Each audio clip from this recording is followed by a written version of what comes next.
यदि जवई दियर किसी को जाना हो, उमरपुर, केशवपुर और ब्रह्मपुर में भी नैनीजोड़ तक जाना हो, जो हमारा तटबंध है उसका सुदृढ़ीकरण, कालीकरण और उस पर सुरक्षात्मक कार्य से संबंधित है। लगभग 51 किलोमीटर जो है लंबाई में ये तटबंध फैला है। अहिरौली से ये तटबंध शुरू होकर और बक्सर ज़िले की सीमा की यदि बात की जाए तो ब्रह्मपुर अंचल, ब्रह्मपुर प्रखंड में नैनीजोड़ पंचायत तक ये जाता है। इसकी जो प्रस्तावित चौड़ाई है लगभग 4.25 मीटर की वो रहेगी और लगभग 51 किलोमीटर 720 मीटर का ये जो है लंबाई की परिधि में इसको विकसित किया जाएगा। अभी आप सब लोग अवगत हैं कि यदि बक्सर अनुमंडल से डुमराव अनुमंडल में किसी भी व्यक्ति को जाना हो तो मोटा मोटी सहूलियत पूर्वक यदि जाना हो तो और छोटे रास्ते हैं, बट NH 922 ही एक प्रमुख रास्ता या प्रमुख मार्ग साबित होता है। और जो तटबंध यद्यपि उपलब्ध है परंतु इस पर सड़क का निर्माण पूर्णतः नहीं होने से, इसका सुदृढ़ीकरण पूरी तरीके से नहीं होने से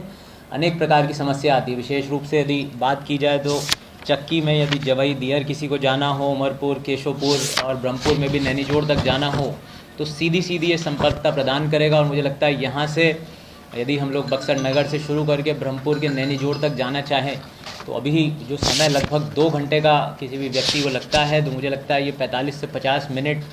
में जो है ये सफ़र पूरा हो जाना चाहिए इसके बनने के बाद। 181 करोड़ रुपए की प्रशासनिक स्वीकृति इस योजना के लिए राज्य सरकार ने दी है और निविदा प्रकाशन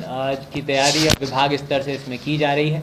और निश्चित रूप से मुझे लगता है कि जो तटीय स्तर पर, तटीय क्षेत्रों में हम लोगों के नागरिक निवास करते हैं, गंगा नदी का एक तरीके से हम लोग बोलते भी थे कि बक्सर ज़िला गंगा नदी के तटीय क्षेत्र में अवस्थित है,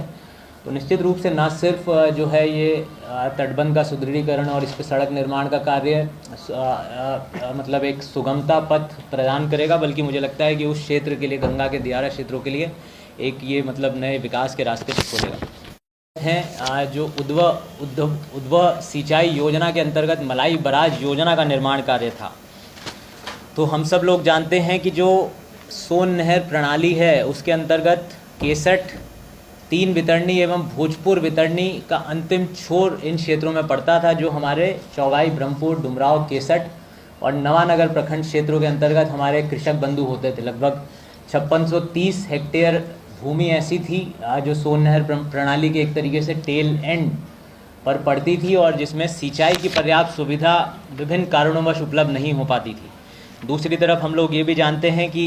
जो मलाई बराज योजना थी, राज्य सरकार ने पहले भी इसको प्राथमिकता दी थी,